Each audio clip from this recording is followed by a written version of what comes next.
So this is our second talk on the nerves of the lower limb. The first one covered the sciatic nerve and its branches, the tibial, the fibular nerves. So here's our case. A 27-year-old male patient brought to the emergency department after being stabbed in the groin. He's unable to extend his knee. Pause the video and see if you can work out what's going on here. Think about the nerve involved, the anatomy of that nerve, and the clinical features of an injury to that nerve.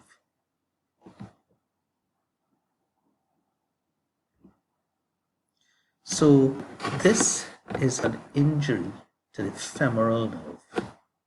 The femoral nerve is formed from branches of the lumbosacral plexus from L2 to L4. It passes through the pelvis on the anterior surface of the iliopsoas muscle within the fascial sheath of that muscle, and then passes out of the pelvis behind the inguinal ligament just lateral to the femoral artery. It's important to note that the nerve is not within the femoral sheath, it's just outside and lateral to it. This nerve then breaks up into branches, a superficial and a deep branch. The superficial branch supplying the sartorius muscle, and the deep branches supplying the quadriceps femoris muscle mostly.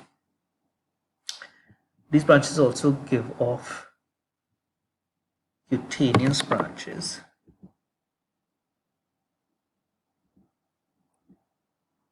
to the anteromedial thigh and to the medial part of the leg via the saphenous nerve.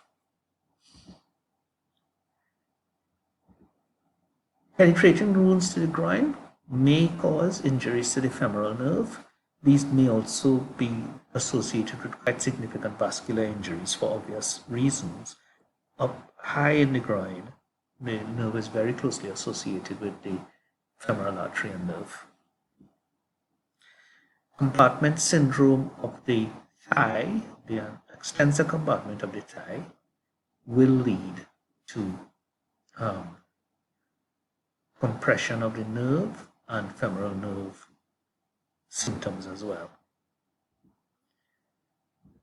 And the clinical features would be weakness of knee extension and hip flexion, and numbness to the anterior and medial aspects of the thigh. So those are the injuries to the femoral nerve.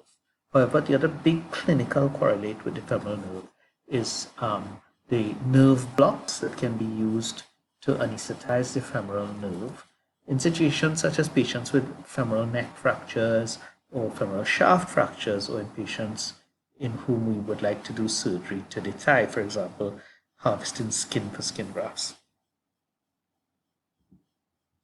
So let's look at these two nerve blocks. So first thing, just to remind us of the anatomy, at the femoral canal, the nerve lies on the anterior surface of the iliacus or iliopsoas muscle within the fascia iliaca. And the femoral nerve block uses this anatomy to place the needle in or not in, but around the femoral nerve and anesthetize it. This can be done either via ultrasound, as we can see here, or also through palpation of the femoral artery, bearing in mind that the nerve is just lateral to the artery. Femoral nerve block is a very well understood procedure, but we must remember that it comes with some risk because we are injecting close to two very large vessels. So another approach would be the fascia iliaca nerve block, which avoids getting too close to the nerve to anesthetize. So with the fascia iliaca block, we utilize the same anatomy,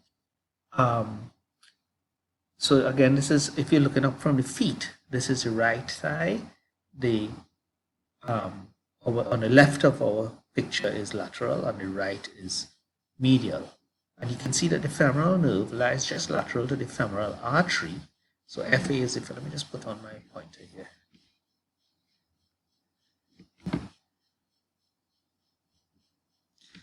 So this is the femoral artery and medial, and then just lateral to it is the femoral nerve.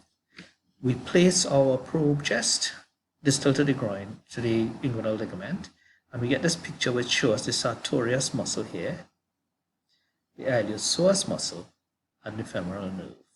And what we're trying to do is simply just get into the iliopsoas muscle, so within the, just deep to the fascia iliaca, and inject a much larger volume of anesthetic, which would anesthetize, which would infiltrate the compartment and then ultimately anesthetize the nerve.